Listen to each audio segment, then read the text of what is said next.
Good morning అండి. యాస్పిరెంట్స్కి ఇవాళ ఒక వీడియో, లాస్ట్ వీడియో సింధు నాగరికతకు సంబంధించి ఇది లాస్ట్ వీడియో. సింధు నాగరికత అంతం లేదా పతనం అయ్యిందా? ప్రశ్న బాగా అర్థం చేసుకోనండి. సింధు నాగరికత అంతమయ్యిందా లేదా పతనమయ్యిందా? అయిందంటే అయ్యింది, లేదంటే లేదనేది కాన్సెప్ట్లో ఒకసారి చూద్దాం. ఇందుకే సింధు నాగరికత మనం ఇన్ని విశిష్ట లక్షణాలు చెప్పుకొచ్చినాం. పైగా భారతదేశానికి మార్గదర్శకమని కూడా చెప్పుకున్నాం. సో చాలామంది చెప్పింటారు, యూట్యూబ్స్లో కూడా పుస్తకాలు కూడా ఉన్నాయి. కానీ ఇప్పుడు కనిపించట్లేదు మనకు. అది వాళ్ళు ఎవరు అనేది కూడా మనకు తెలియదు, వాళ్ళు ఎక్కడున్నారని కూడా మనకు తెలియదు అన్నమాట. సరే, ఏమై ఉండొచ్చు?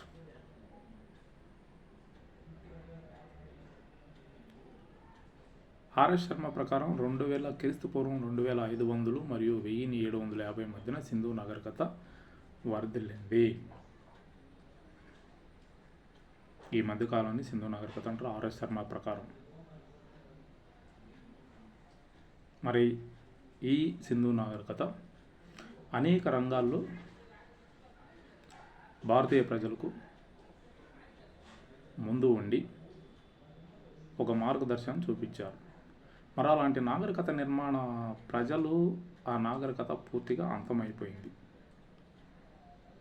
సో కారణాలు ఏంటి? అంతమైపోయినప్పుడు కారణాలు ఏంటి అనేది ఒకసారి చూద్దాం. మార్టిమర్ వీలర్ ఏమన్నాడంటే, సింధు నాగరికత అంతమైపోవడానికి ప్రధాన కార్యం ఆర్యుల దండయాత్ర. పోటీ పరీక్షలో చాలాసార్లు అడిగారండి, బాగా గుర్తుపెట్టుకోవాలి. సింధు నాగరికత అంతమైపోవడానికి ప్రధాన కారణం ఆర్యుల దండయాత్ర.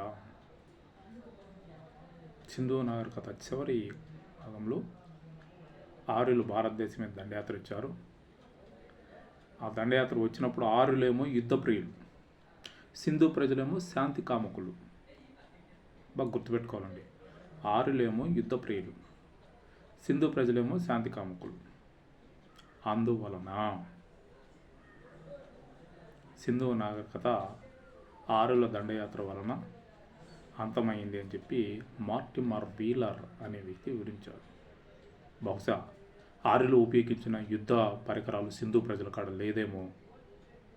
సెరుసు కానీ, డాలు కానీ, సో ఇలాంటివి ఉపయోగించారు ఆర్యులు, వాళ్ళ కాడ లేదేమో.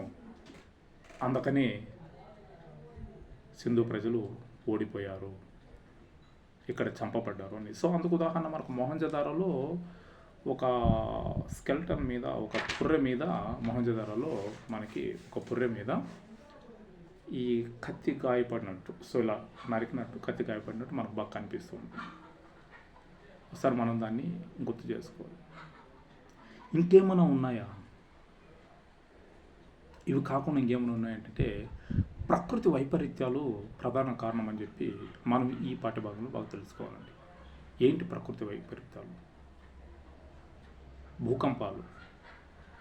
భూకంపాలు వచ్చి చాలా సింధు నాగరిక ప్రాంతాలు ధ్వంసమయ్యాయి అనేది చరిత్ర ఆనవాళ్ళలో మనకు తెలియజేస్తూ ఉంటుంది. చాలా సింధు నాగరిక ప్రాంతాలు. రాబర్ట్ రైక్స్ అనే వ్యక్తి. అలాగే వరదలు, సింధు నాగరికత ప్రజలు సింధు నది ఒడ్డున స్థిరనివాసం ఉన్నారు. సో వరదలు వచ్చి కొట్టుకెళ్ళి చుట్టూ. సో ఫర్ ఎగ్జాంపుల్ అందుకు ఉదాహరణగా మనకి మొహంజదారో 7 సార్లు వరదలు గురై నిర్మించిన ప్రాంతం అని చెప్పి మనం చెప్పుకున్నాం మొహంజదారోని.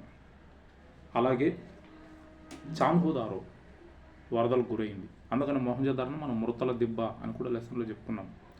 అలా వరదలు వచ్చి కొన్ని ప్రాంతాలు కొట్టుకెళ్ళిపోయి ప్రజలు కూడా చనిపోయి ఉండొచ్చు ఆ రోజుల్లో అని చెప్పి ఒక కాన్సెప్ట్ ఉంది. అది కాకుండా సింధు నాగరికతలో నీరు ఇంకిపోవడం వల్ల కరువు ఏర్పడింది. ఈ కరువు ఏర్పడడం వల్ల సింధు ప్రజలు ఆ ప్రాంతాన్ని వదిలి వలసలు వెళ్ళిండొచ్చేమో. అంత ఊహాగానాలే. స్వయంగా ఎవరు చూసింది లేదు కదా, వలస వెళ్ళిండొచ్చేమో అని కొంతమంది చరిత్రకారులు దీని మీద చేశారు. మరికొంతమంది చరిత్రకారులు ఏం చెప్పారంటే సింధు ప్రవాహం తన వేను మార్చుకొని సింధు నాగరికత వైపు మళ్ళింది, అందుకని ఎక్కువగా ఇక్కడ కొట్టుకొని వెళ్ళిపోయింది అని. ఇంకా కొన్ని పుస్తకాలు ఎలా ఉంటాయంటే జనాభా ఎక్కువగా పెరగడం వల్ల వీళ్ళు అడవులు నరికేసి వ్యవసాయ కార్యక్రమాలు ఎక్కువ చేశారు. సో దాంతో ప్రకృతి వైపరీత్యాలు సంభవించాయి, వరదలు కానీ భూకంపాలు కానీ కరువు కానీ సంభవించాయి. అందువల్ల సింధు నాగరికత అంతమైందని చెప్పి కొంతమంది చెప్పారు. సో అందులో డాక్టర్ అగర్వాల్ కానీ, లైక్స్ కానీ, లూంబ్రిక్ కానీ. సో ఇవన్నిటిని కలిపి మనం ఏమంటారంటే డైవర్సెస్ అంటారు ఇంగ్లీష్లో. సో ఈ బిట్టును అడిగారు, డైవర్సెస్ అంటారు. అంటే డైవర్సెస్ అంటే దాని మీనింగ్ ఏంటంటే డైవర్స్ కదండి, డైవర్సెస్ దాని మీనింగ్ ఏంటంటే అనేక కారణాలు అని చెప్పింది. ఒకటే కాదు, ప్రకృతి వైపరీత్యాలు, ఆరుల దండయాత్ర, భూకంపాలు, వరదలు, వలసలు, ఇవన్నిటిని మిక్స్ అయితేనే సింధు నాగరికత అంతమవడానికి ప్రధాన కారణం. ఒకటే కారణం అని చెప్పలేము మనం. సో అలా ఎన్ని రకాలైన కారణాలు ఇందులో మనకు కనిపించాయి కాబట్టి సింధు నాగరికత అంతమైంది అని చెప్పి మనం చేతులు ఇస్తాం. సో కాకపోతే బహుశా కొంతమంది ఉత్తర భారతదేశం నుంచి దక్షిణ భారతదేశం మైగ్రేషన్ అయ్యిండొచ్చు, పూర్తిగా అంతం కాలేదు కదా. ఆ మైగ్రేషన్ అయ్యారు కాబట్టి వాళ్ళ లక్షణాలు సింధు నాగరికత ప్రశ్నలు ఇవాళ కూడా మనకు భారతదేశంలో కనిపిస్తున్నాయి. ఫర్ ఎగ్జాంపుల్ మత విశ్వాసాలు చూడండి, ప్రకృతి దేవతను పూజించారు, రావు చెట్టుని పూజించారు, వేప చెట్టును పూజించారు, ఎద్దులను పూజించారు, జంతువుల్ని, పామును పూజించారు. ఈరోజు కూడా కంటిన్యూషన్ వస్తుంది కదా, ఒకసారి చూడండి, కంటిన్యూషన్ ఉంది కదా. మనం పూర్తిగా అంతమైందని చెప్పలేం కదా. వాళ్ళలో ఎవరో కొంతమంది మైగ్రేషన్ అయ్యిండొచ్చేమో. ఆ లక్షణాలు అలాగే దక్షిణ భారతదేశంలో కనిపిస్తుంది. పైగా అమ్మ తల్లిని పూజించడం బాగా దక్షిణ భారతదేశంలో మనకు బాగా కనిపిస్తుంది. ఇవాళ దేశం మొత్తం ఉంటుంది కానీ దక్షిణ భారతదేశంలో బాగా కనిపిస్తూ ఉంటుంది అమ్మ తల్లిని పూజించడం. ఒకసారి చూడండి. అలాగే వ్యవసాయం అక్కడి నుంచినే కదా మనం స్టార్ట్ అయింది. పట్టణ నిర్మాణాలు ఎక్కడి నుంచినే కదా మనం స్టార్ట్ అయింది. డ్రైనేజ్ సిస్టమ్ ఎక్కడి నుంచినే కదా స్టార్ట్ అయింది. సో ఇవాళ కూడా భారతదేశంలో ఆ కంటిన్యూషన్ ఫాలో అవుతున్నారు కదా ఎప్పుడు కూడా. సో బహుశా మనం అలా అంతమైందని పూర్తిగా చెప్పలేమండి. సో కాకపోతే మైగ్రేషన్ వల్ల జరిగి ఉండొచ్చు. సో ఇది ఈరోజు ఈ లాసర్లో ఈ టాపిక్లో ఉన్నది, ఈ కాన్సెప్ట్ ఇదండి. నెక్స్ట్ క్లాస్లో మనకి వేదకాలం, తొలి వేదకాలం, మలి వేదకాలం, ఈ వేదకాలంలో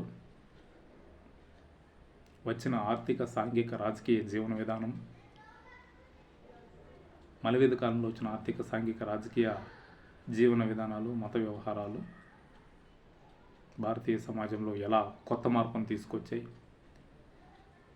సో కొన్ని అంశాలకి పునాదులు వేసిన యుగం, పర్టికులర్లీ వృత్తులు కానీ, కులం కానీ, దేవుళ్ళ యొక్క ప్రాముఖ్యతను కానీ పెంచడంలో మనకు వేదాలు బాగా ఉపయోగపడుతూ వచ్చాయి. ఆనాటి నుంచి భారతీయ సమాజం ఒక రకంగా కొత్త జీవన విధానంలో అడుగు పెట్టిందని చెప్పి నెక్స్ట్ క్లాస్లో మనం చూస్తాం. సో ఆస్పిరెంట్స్ అండి, నా క్లాస్ చూస్తున్న వాళ్ళు, నేను చాలాసార్లు చెప్తూ ఉంటాను, నేను అన్నెసరీ వాయిస్ను పెట్టను. నేను వీడియోలో అన్నెసరీ వాయిస్ నేను పెట్టను. వీడియోలో కంటెంట్ ఏమంటే అదే చెప్తాను, నాకు తెలిసిన కాడికి నేను చెప్తాను. ఆస్పిరెంట్ చూస్తున్నాను, మీ కాడి నుంచి నేను అడిగేది ఒకటి, ఒక చిన్న లైక్, సబ్స్క్రైబ్, నచ్చితే ఇంకొకరికి ఎవరికైనా షేర్ చేయండి, ఉపయోగపడుతుంది. లేకపోతే చెప్పండి ఇట్లా పలానా వ్యక్తి పెట్టాడు ఒకసారి చూడండి అని చెప్పింది. నాలో ఏదైనా తప్పులు ఉంటే కూడా ఒకసారి కామెంట్ రూపంలో తెలియజేసి నేను మార్పే చేసుకుంటాను. So okay, thank you. కలుస్తామండి నెక్స్ట్ క్లాస్లో వేదకాలం.